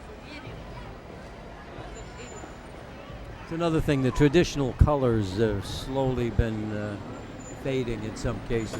Fire truck should be red as far as I'm concerned. Maybe a little white here Well, and there. but it seems like, I mean, we saw some green ones, Yeah. like greenish yellow, but it seems that the most of them yeah, are it's red. still red. Yeah. Now, does our village still have an open day? It used to be Sunday morning, and they'd have little kids come and could climb Actually, on the if fire trucks. there's not as much activity on firehouses on Sunday morning as there used to be. Here again, with all the different social activities one can get involved in. But if the doors are open, you're welcome to come. Mostly somebody would be happy to talk to you. And they remember usually always will let the kids ring the bells and climb on the Climb on the ladders. ladder, take family pictures on the equipment, things I of remember that one nature. house used to have bagels on Sunday, too. That must have been a Most long of, time well, ago. coffee and donuts are kind of bagels. Used to be very common, but we don't have quite the following that we did on Sunday mornings. All right, a little bit of quiet. Yep, a little bit of quiet. Where are But we? I think the next pipe band is going to be the Westchester Fairfield Emerald Society Pipe Band. I think that's what I have here. That was Darien that just went by. We should be getting Germantown, Connecticut, I believe, number 23. Yes, this is Germantown, Connecticut. They've got come a fair piece also. I don't know where that is. That's east of Greenwich, going towards Darien, up in that area, if I'm not mistaken. It's more a district than a downtown area. Okay. A little bit of hiatus. We're going to see our friends from the city of Rye very soon. Okay. And they're going to be led off by the Westchester Fairfield Emerald Society Pipe Band, which I can hear in Fairfield the or background. firefighter? I think that's the Westchester Firefight? Fire. Oh, okay. Somehow I Because thought- there is a group here in the county of firefighters that have a pipe band. Okay. Well, I'm hearing them coming up the street. It is so spectacular when Yeah, it gets it's to be gorgeous. dark. Yeah. Just gorgeous, gorgeous night. And the American flag hanging out over the avenue is really standing up nice and Right, tall. but we don't have a big wind tonight. It's a little bit of a breeze, but Yeah, not. yeah. Sometimes we do see the flag getting wound and wound around. But I I think the knew folks who have the when I'm best seats- driving up the avenue and that is hanging dead straight down, it always, I get emotional to some extent. I think the That's a folks who sight. have the best seat are the folks over in Molly Spillane's. Oh We yeah, kept that's a seeing great them. view down, yes. Yeah, good to know. Maybe someday we can sit up there. I think. Talk to the boss there, probably. I don't think our camera equipment will get us that far, unless we get more wireless. Yeah, someday. Yeah, Westchester firefighter. There we go.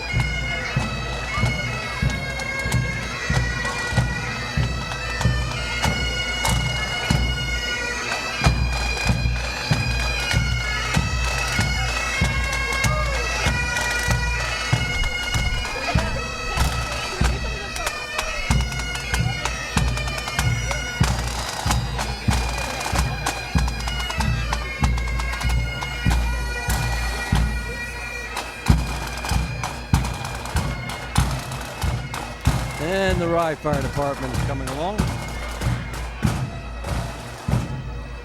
Are you ready for some more trivia? Sure. Okay, some more judging trivia. Do you know that the only direction in which the marchers may march is forward? And if you march in any other direction, you are disqualified. In other words, you're not supposed to be hacking around. That's No. what they're trying to do. I guess But once you get past the viewing stand, all's fair. We've seen some people swagger back and forth a little. Well, maybe they picked up a drink after the reviewing stand. I don't know. And there are even rules about how many marchers abreast there may be. If It depends on the number of people. Right. If you have more than 40, then you may walk 3 abreast. Otherwise, you may only walk 2 abreast. And there shall be no disorderliness during the parade. No smoking, no chewing, carrying, or drinking beverages. Aha. A lot of rules to follow. But some communities actually have judges out along the parade route. Here in the village, Ooh. we've never really... Spies, you mean? Well, spies, but they're actually out there judging you. We've been to convention parades and things like that where the whole length of the parade there are judges out and about. As far as I'm concerned, take some of the fun out of parading. I don't mind cleaning up the act to go by the reviewing stand, but once I something- pass the reviewing stand... You've done your duty. I've done my duty, yes. Okay. Here are our friends from Rye. Did you also know that any fire unit marching without a guarded American flag will be disqualified? Aha. We saw one unit, but that was in front of a band. That maybe not Maybe count. that's it. One or more persons shall constitute a guard. However, if one person is used, the guard must march to the right of the American flag. Uh-huh. This is City of Rye, and this is one of those older pieces of equipment, and I really don't see it listed here on what it there. Well, I've got what the they City brought. of Rye, yeah. City of Rye, but I'm talking about this older piece. Oh, no, they didn't tell us about it. Tell her what. Oh, wait a minute. Well, unless this is the one from Pelham Manor, 1924 Alfie Pumper. That might be this one from Pelham Manor. They had a contingent of fellas that did rehab on antique. They had like a club down there for a while. Yeah, Pelham Manor. There you go. And that's a labor of love. Keeping those trucks running can't be easy. Now, they don't really use them for firefighting. Well, actually, Greenberg, I don't know, Greenville had a bay on their firehouse for a number of years that had older equipment, and actually it was online. And if they really had a big enough need, they could send them out to pump water. I'm not sure if they still have that. I haven't kind of lost track. Now, what is this? I see This is some Thornwood bagpipes. coming. What group do we have in front of It looks like the Stephen Driscoll Memorial Pipe Band just walked past us. Ah, there they are, but they were carrying their pipes. Now they're starting to play. And they are leading off the Thornwood department.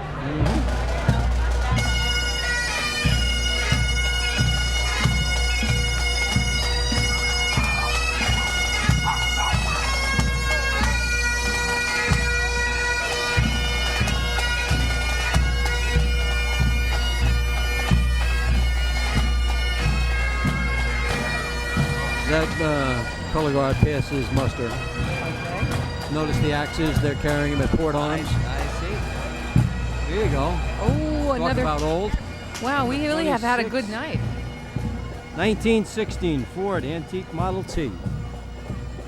And they're pulling a hand pumping unit. That's a unit they would put by a stream or something, that one on the end of it there, and Okay. hand pump it. Hard work, that firefighting. And now we have yellow and black. Now, that would be the town of Greenwich, I think. I think we're still at Thornwood. Still I think. Thornwood? I think so. I can't read their sign yet. Yeah, Thornwood. Thornwood has had yellow pieces for a long time. I see they've added black to their striping.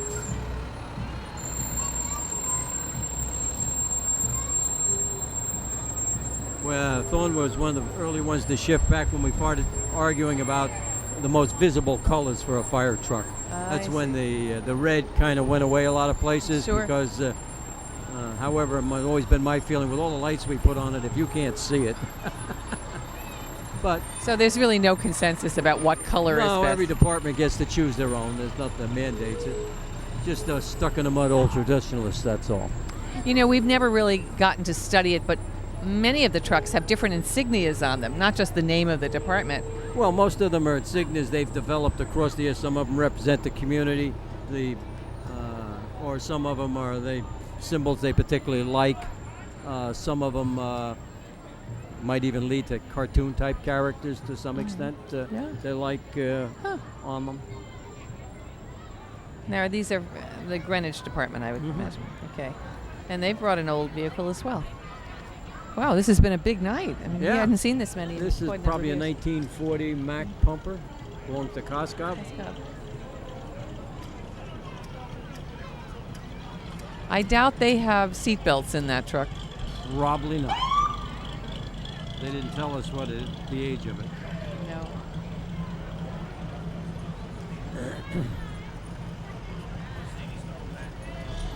And here again, you go to Greenwich and you get a whole bunch of departments because Greenwich is another that's broken up into areas. You got Byram, Coscob, what's up there? Riverside, up there.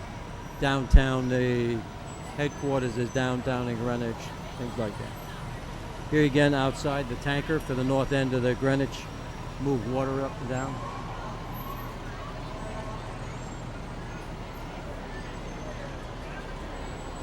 And these are like neighborhood names up here.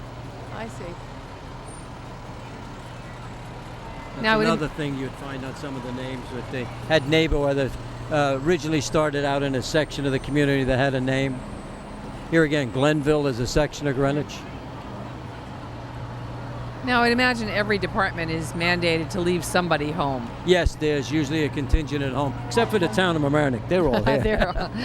They're really almost home. Larchmont had a pretty good turnout also. Too. Have we ever had an occasion where an event has happened during the parade? We've had an alarm from time to time, but we haven't had a major alarm. A lot of years ago, right here in the village of Mamaroneck, we had a structure fire on Halsted Avenue just prior to the start of the fire, like maybe 5:30 or something like that. Oh, add a little stress to the event. Yeah, a little stress to the event. But boy, we've been very lucky in that part also. Also, to the best of my knowledge, we haven't needed ambulance service along the avenue either for the most part. So well, that's good to know. Now, who organizes the parade? we have a committee that starts tonight. Tonight? We're working on next year's.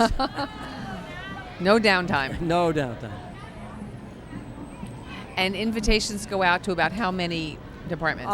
Probably about 50, and we expect 30 or so to respond. And there's an ebb and a mash. What did we end up here with tonight? We got 33? 33 tonight, yes. 33. So they probably sent out about 50, and there's always a few that, for one reason or another, can't make it. Those that like the parade can't be there, or the night isn't a good night, or all of the different things. That So can we fall. know now what the date will be next year. I don't know that they've set the date in stone, but yeah, they have an outline. Listen, I don't want you to get upset, but we're going to see the Tappan Zee Bridgemen again. This is the third time. How do those guys get up there that fast? There's probably a bus or something down there Must be. somewhere. They're going to need oxygen by the time they make this one. How about this? I think little they've guy? all lost 5 pounds.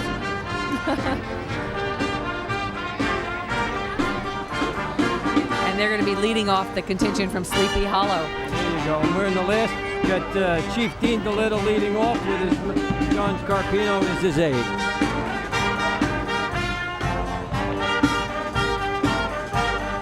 And this is Sleepy Hollow.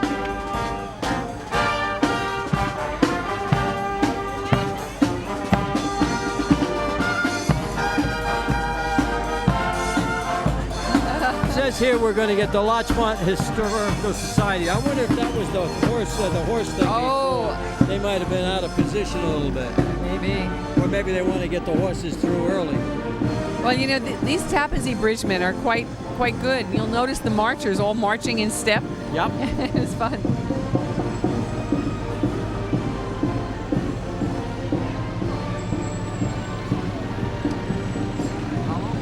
Now, Sleepy Hollow is that tiny, tiny town.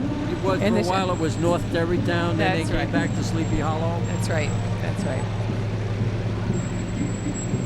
Now we are in the 4th division. Yes. Almost done. I can't believe it. You know, this parade is so well timed. It is now about quarter Here of come 10. your helmets that you've been wanting to these see. are my helmets. All right, we'll see them on screen in just a moment. These are my favorite helmets. And we see 1, 2, 3. This must be the Larchmont Historical Society. Ah, there we go. Because there's only a couple of fellas and they're wearing those helmets. So that must be them. There they are. I want a hat like that. Just don't wear it around the drapes. And there's not too many of those outfits left. And that's the old marching uniform they're wearing Oh also. my gosh, you set off your smoke detectors if you wore that. Look, we've never seen that many. I mean, there used to be a whole lot. Yeah, well, there's 4 here, but they used to have a whole contingent of it, well over a dozen. That's right. And apparently they've cranked up this piece of equipment. Great piece of equipment.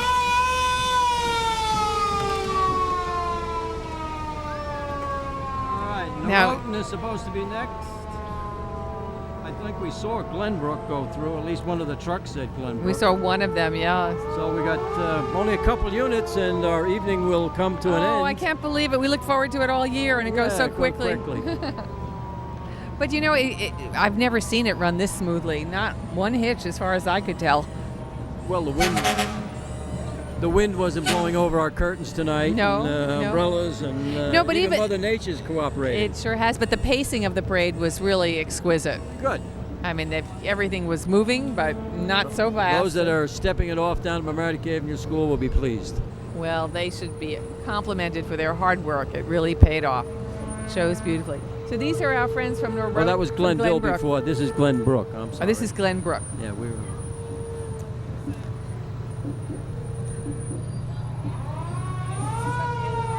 See the canvas on the back? That's what they were talking about, covering the hose for your judges. I see. So that, right. So you can't see how messed up it might be. Yeah, well, what's underneath. But so they won't judge you like that. You've got to have it exposed. But that's one of the reasons we don't have Westchester County judges. I see. I see. We're a little bit more As liberal long as they here. make a good presentation, we're happy. I'm hearing some sirens that make me think that we're going to be winding up soon. We've got 2 contingents left, the town of Greenburgh and the town of River. Turn of the River. Turn of up River. and back to Stanford. Oh, It's a okay. community. Turn of down to River. Stanford up there. And now they're going to be led off by the White Plains Slater Center. So that must be a band. That will be the last band of the evening, according to my records. The 4th Division. You got a newer piece of paper. I than do have a newer one, yes. I was given the most up-to-the-minute information. Okay, good. Well, you know, might be a quiet moment to thank some of the great people who There helped we us go. tonight. As I said before, Tony's Village Luncheonette allowed us to put a camera on the roof, first time ever, and we thank them so much. Vincent's Garage, always there for us, helping us moving equipment to and from. The Christian Science Reading Room always allows us to use their parking lot for the stationing of all of our equipment. And Piccolo Molino allows us to use their power. Oh, we could not get Okay, by there without you go. that. Yeah. Not that. Now, it takes an awful lot of people to run this. We have over 30 volunteers tonight. We had our setup coordinator in charge is Rob Moretti. Transport was Eric Lewis, executive director of LMC-TV. Cable run from Studio 2 was Dina Schumacher. Dina's assistant is Kevin Duarte, who's doing double time. He's the fellow on the roof. Aha. Okay, he's our cameraman. Control That's him on the console, screen, I think. right? See on the screen? Oh, that would be him. There you go. Hello. Thank you, Kevin. Great job. Great job. Matt's assistant is Remy Litvin, and Remy's around here somewhere. Maybe we'll get him on camera. Now, Mike Witch is directing tonight. We have... Okay. We're having an alarm. Oh, no kidding. That new cherry tree. The cherry tree yogurt at the new store on the corner right near the train station. Hopefully, it's just a malfunctioning alarm system. Well, so you if see you this- hear fire trucks coming up the street, this could get interesting. This could be very interesting. They'll probably respond up Mount Pleasant, I hope. Now, we were talking about technology, so Ken pulled out his smartphone or Well, that's the beeper the system. little beeper system. And County's dispatching us. okay, well, So And if you heard it across my mic, that's what you were hearing. Okay, so the county is dispatching it? Yes. So it goes, even though the alarm is coming from the village. The alarm companies go, their equipment goes into the county, and the county picks it up and dispatches most of the departments here in the county. Okay. Well, They're before the we get to dispatching agency. Before we get to the last, let's just tell you who our TD control. Mike Witch is directing. Technical director is Remy Litvin. Audio technician is Louis Simons. And we enjoy having everybody work tonight. People working so hard. Production assistant Matt Meyerson. Our in-show engineer is Dina Schumacher. Floor manager is Dina Schumacher. And Dina is also running a camera 2. All right, we'll get back to this in a moment. This is our last performing What's the name of this group? The White Plains Slater Center. Oh, okay.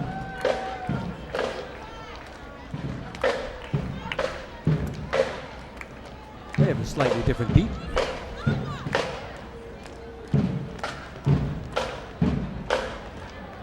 You can actually hear the taps on their boots. Yes.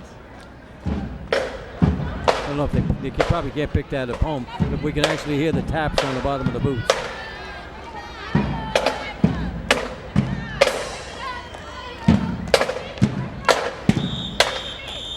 I bet that gate has them tired out by the end of their walk.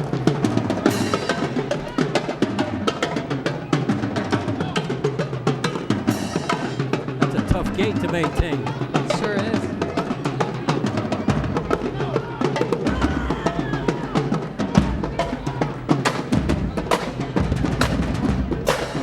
Then we have another color guard coming through. We have to check out the guard, part of the color guard here. Carrying axes at port arms. We will be experts at this color guard thing. We learned a lot tonight. This is a very educational presentation.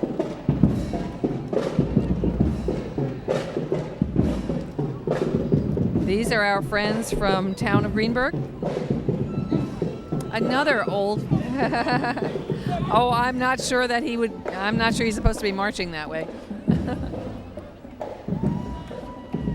Town of Greenburgh. Yeah, they still have their old pieces. They That's do. what that is. Remember I told you they had Yeah. some. There they go. Yeah, beautiful old piece.